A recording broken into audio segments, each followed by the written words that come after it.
everybody. Peek! I'm just going to do a quick video today just to show you how I resin my tiles and my vase. Can you see my vase over there? Whoa, sorry. There we go. Just to show you how the process that I use to resin when I do, when I have done a painting on ceramic tile and on vases. So it's going to be pretty quick. I use Magic Resin.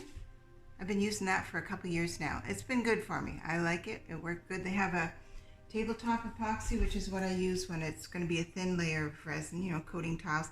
And they also have a deep casting that works really nice when you're doing pyramids or, you know, things that where bubbles, you know, are important to get rid of, and if it's going to be deep.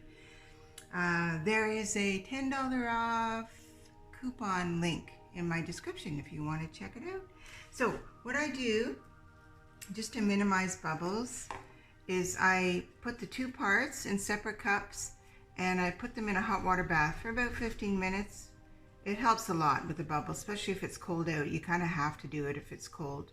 It's not very cold now, but I just always kind of do it just to give it that extra little chance of not having bubbles. Although when you're doing a thin coating piece like this, it's not so important because you can get the bubbles out with the torch. So what I do is I put there's a thicker one, which is the resin, and then a thinner one, which is the hardener. I think I finally had that figured out. So I pour the thinner one first in a container that's got no ridges, something like I always use margin containers. So this resin is mixed equal parts, 50-50. And I'm using, for this project, these are 6-ounce cups, and I'm using about probably four ounces of each of the resins. Not measuring it exact. I just kind of eyeball it. Pour the thin one in first, put the thick one in. Scrape it all out. If you should wear gloves always, because it's very sticky stuff, and some people are sensitive to it. I'm not, but it is sticky. I am sensitive to sticky. And if you're not in a great big room, well ventilated, then you should wear a respirator. I'm in a large room with really high ceilings. And this particular resin is not smelly. There's a mild odor, but certainly nothing problematic. Whoops, I just spilt a little bit on that, which is not a problem, but clean it off. So my pieces have been drying for about a week. A lot of people wait longer. I'm not known as a patient girl, but I've never had a problem waiting like a week. It's always been fine. And all I did was I just wiped them off with a dry shop towel just to get the dust off. So now what I'm going to do is mix this for about 4 minutes. Not vigorously, because you don't want to create more bubbles. Just kind of mix it gradually, keep scraping the sides for about 4 minutes. So I'll come back in 4 minutes. Okay, all mixed up. So I'm going to do these first so I don't have to lean over the big tile. And I'm just going to put kind of like a silver dollar glob on them. That's all it takes.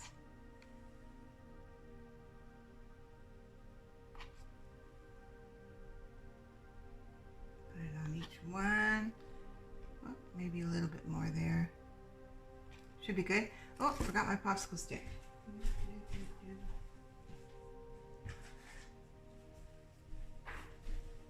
And what I use is just one of these tongue depressors, just to spread it around, just like buttering a slice of bread. I usually do it over one of the other coasters so that any drips don't get wasted. And I forgot to tape the back again, so that's going to give me a bit of grief, but it'll be okay, because it will kind of drip. So I spread it around, and then I just with my finger steal a little bit from the top and go around the outside edges. You can kind of feel with your hands that it's slippery, so you've got it well covered all the way around. And you do that to each one.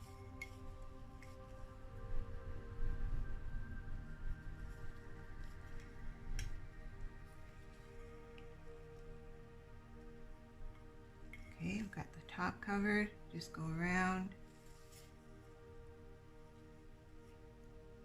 You could put more resin on it, but you know, why waste it?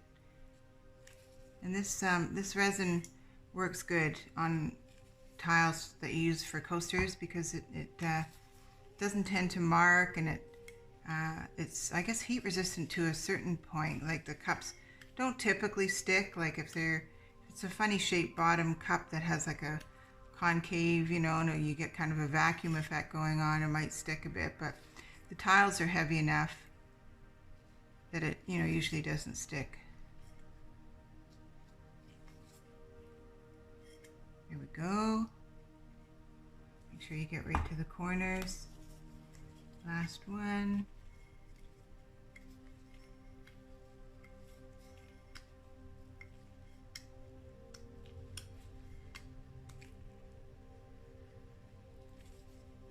Around from Peter to pay Paul.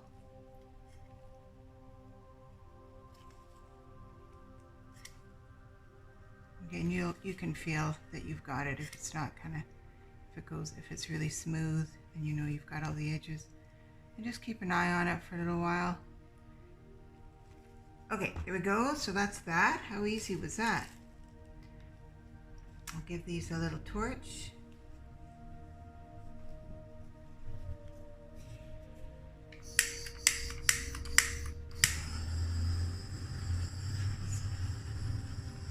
I don't know if you probably can't see, but it's popping all the bubbles.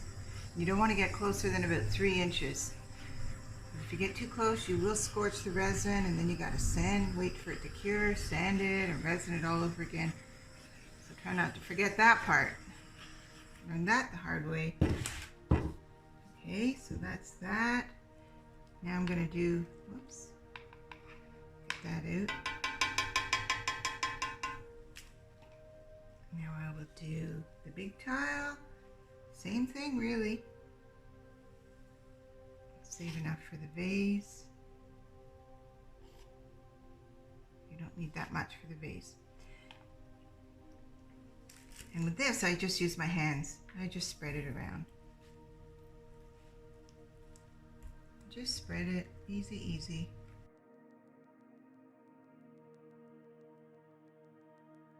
Make sure your table is level so that the resin, you can tell after, well, check first, but then when the resin is settling down, if you see that it's all dripping off one side of one of your tiles, then you know you need to straighten that tile, or stripping off all of them. You might want to put a little wood shim or something under a corner of your table just to straighten it all up. That should do it. I might put a bit more on this if I have some left. So I'm going to go all the way around, make sure I got all the edges and the corners. It feels a bit dry on that side. Steal a little bit from the top.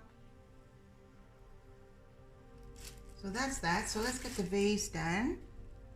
Can you see it? Ooh, I don't want to. There we go. I will torch that in a minute. Okay. So now for the vase, I just pour it over the top. Ooh, look at that. That's so cool. And then I just spread it. Just wipe it all down the vase. You don't need a ton for this. It's gonna self-level and run down. Make sure if there's any little ridges in that you get in there. I think it needs a little bit more.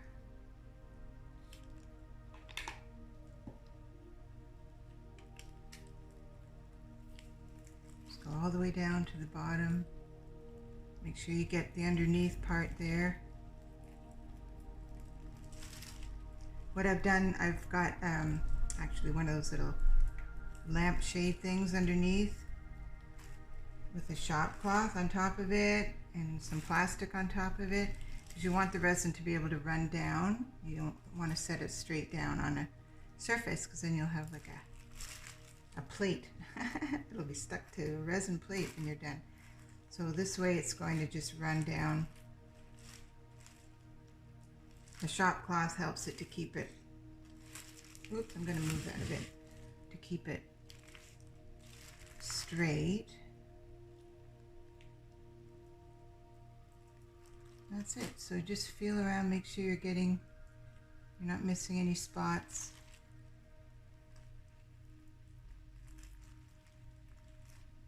There we go. Okay, stay. Okay, that's good. I'm going to take my gloves off now because all I have left to do is torch it.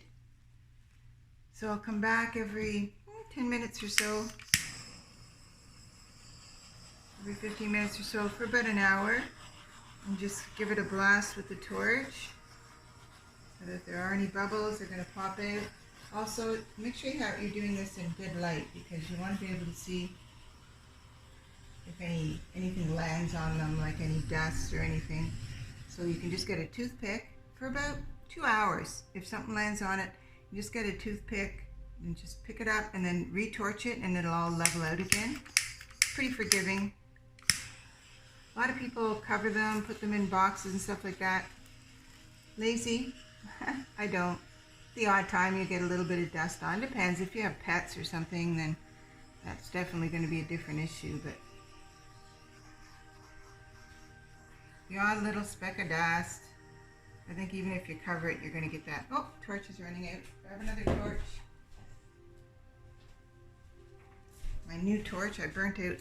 Whoa, this one's, look at the difference, eh?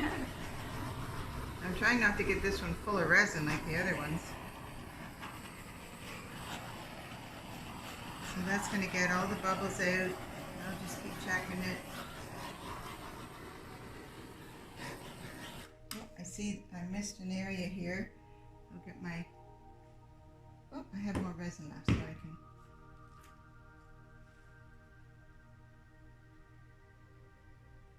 Actually, because I have this extra resin, I'm just going to pour it on.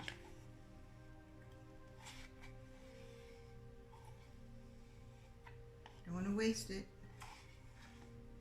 And everything else looks okay. I'll leave a tiny bit back in case I come back in a little while and see I missed a spot on a coaster or something. Everything looks good. If you have a nice bright light and you kind of look on an angle, you can see if you've missed any spots. I already took my gloves off so I can't spread that away, but spread that around, but it's self-leveling so it'll sort itself out.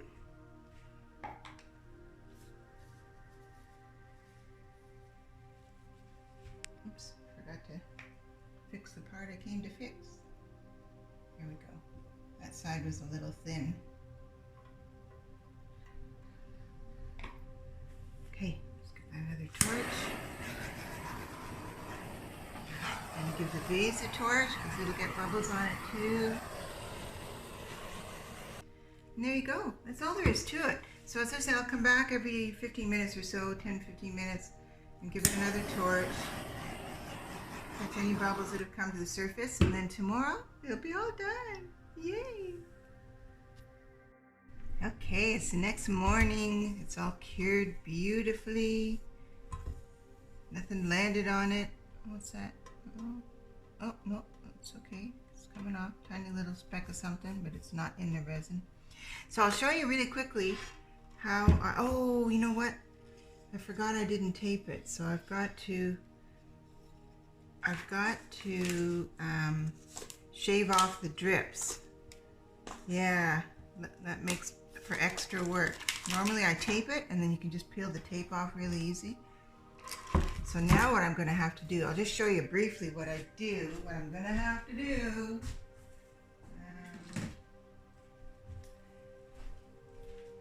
Is, where's my torch? Okay, get all my stuff together here. Forgot I'm going to have to do that. So there's some of the drips from the resin hanging down. So, and it's going to be a little bit tough to do on this great big piece, but that'll teach me to remember. So what I'm going to do is just heat it up a bit. Can you see? Yeah. And just do like about a 6-inch swath at a time. Heat it up and get my knife and just kind of shave it off. Not a big deal, but a lot easier if you taped it and you don't have to do this.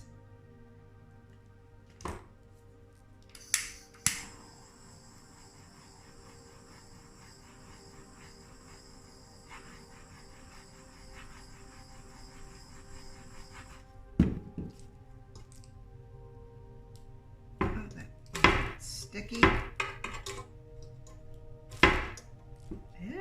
Yeah, it's awkward on this great big tile to do this. So I'm going to go ahead and do that, and then I will come back and I'll show you how I put the felt on, which is really easy. Yep, that'll teach me. Okay, we'll be back. Okay, all the dirty work done. Next time I'll make sure I tape it. So much easier. Okay, so now I've got black felt that I get at Michael's. Pretty cheap. You should wait for a coupon. So I'll show you what I do. For the big tile and the little tiles, basically the same thing. Ooh, I got to get that open. Okay, I use Gorilla Glue, Gorilla Wood Glue. It's just what I started using, and I just stuck with it. It works really good. I've never had the felt peel off. Sold, oh, probably a couple hundred of these sets. Never had any troubles. So I just put on that Gorilla Glue. I have an old paintbrush that I use this for. I just spread it around. Make sure you get it right to the edges and the corners.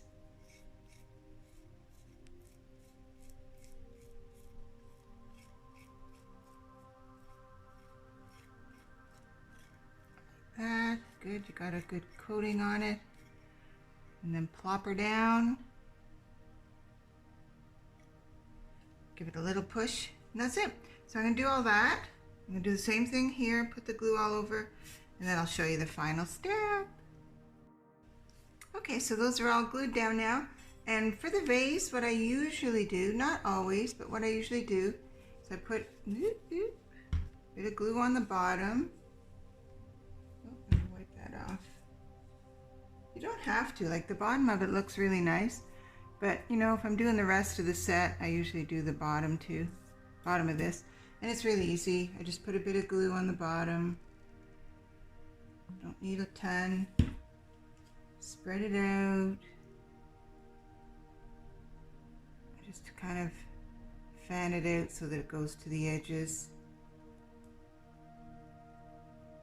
Oops, sorry, you can't really see what I'm doing. Yeah, so just get it out to the edges. And then I just have a little scrap piece of felt. And I just center it on there. This is what I use all my little scraps for. Here we go. Set that down, leave it for a minute, and then you can start trimming. One thing to note when you're putting, if you're doing tiles like this and you're putting them down, leave a gap in between the tiles when you're gluing them down so that the scissors can go in between. Another mistake I learned from. Okay, so then you just get some nice sharp scissors. Hold it on a bit of an angle so you're kind of cutting the felt on an angle, and that way you won't scrape your resin and the felt won't show when you put it down.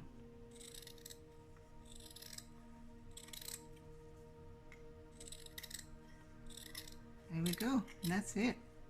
All done. Beauty. So I'll do those, and then for the vase, all I do,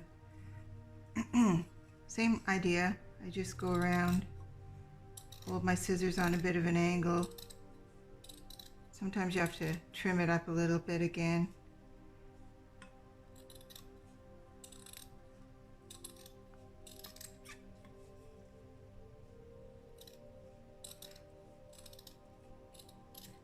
That's it. So I'm just kind of trim it a bit.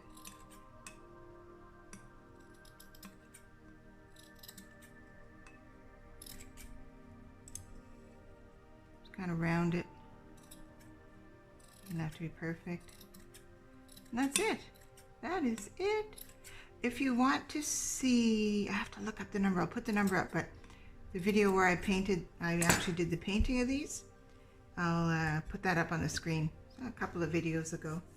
And there we go, and I'll do the same thing with this. I'll just trim it. These are a little bit harder to do because they're so big and heavy, but not bad. You just have to lift it up and just kind of trim the same way.